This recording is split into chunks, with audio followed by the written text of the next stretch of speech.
YouTubers. Today we're going to continue to talk about new topics in C#.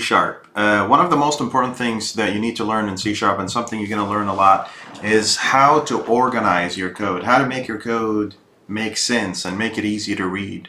And one of the most important things that you're going to need when you're building your software is trying to encapsulate your code into methods or functions. Methods, functions, or subroutines, or whatever you want to call it, it's all the same.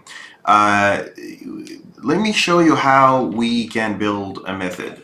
Let's say we're building a method in here that will add two numbers, right? So what I expect my method to return when it adds two numbers is that it'll also return a number. So my return value type is going to be an integer.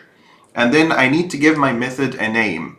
And when you're writing methods in C#, make sure that you are using an upper letter when you're naming the method. So it's going to be calculate, like that. So I'm calculating.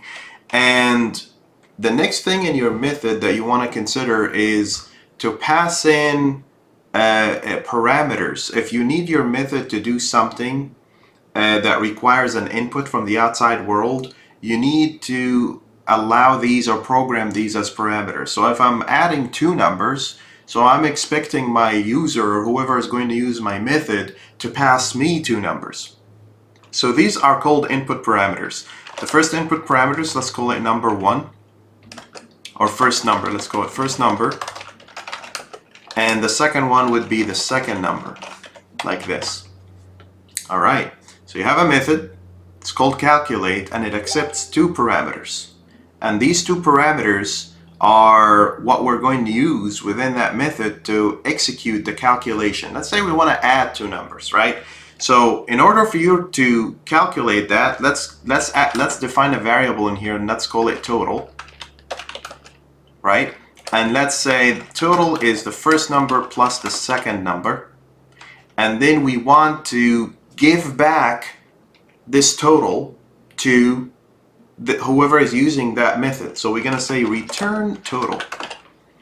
So this way I'm taking in two numbers, doing some stuff inside my method, and then pushing that value out. Some people might say I can simplify this operation by simply just saying here is what I'm returning. Return first number plus second number. Still works, right?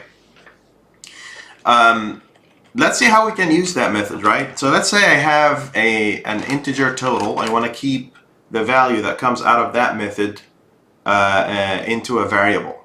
So all I have to do is call that method, which is calculate, right? And now this is because this is a static method. I'm just going to call this static. We're going to come back to that later. But for now, let's call this static. So this is static, right?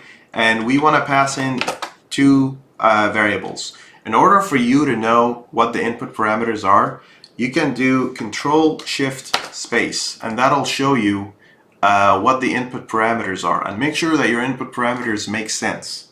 Make sure they're named properly, you know, so your end user or the user who's going to use your method knows what to do with it.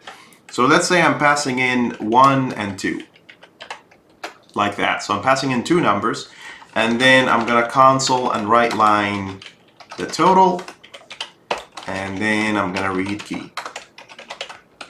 So now if you run your method, what's going to happen is it's going to calculate 1 plus 2 equals 3. Also, a best practice for you when you're using methods, you can use the alias of these parameters. So if you're passing in raw data like this, I highly recommend that you use the alias. So again, if you do Control-Shift-Space, you could start by typing and colon that says this value is the first number that I'm passing in, and then this value is the second number. This way your method is a lot more readable. It makes sense what you're passing in that method, right? And that method, you could just minimize it like this. You don't have to worry about the implementation. You only have to read your code in here, right? So you're doing calculation. Now, I told you that you need to find a better name for your method to somehow encapsulate what the method is doing. Calculate is not very descriptive. Let's say add two numbers,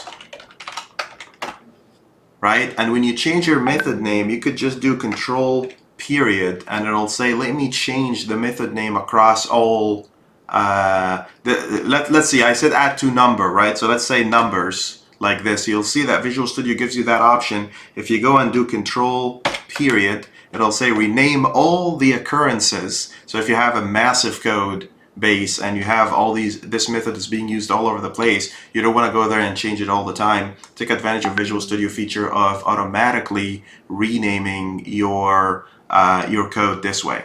You know, that's it. Methods allows you to add, remove, do whatever you want to do with it. Just encapsulate that code somewhere far, far away from what your code is trying to do, right? For an assignment for this, try to do all different kinds of methods. Can we call a method within a method? Can we define a method within an existing method? That's for you to go out and research. And if you have any questions, comments, concerns, make sure you leave it in the comment section. Don't forget to like and subscribe, and thank you for watching.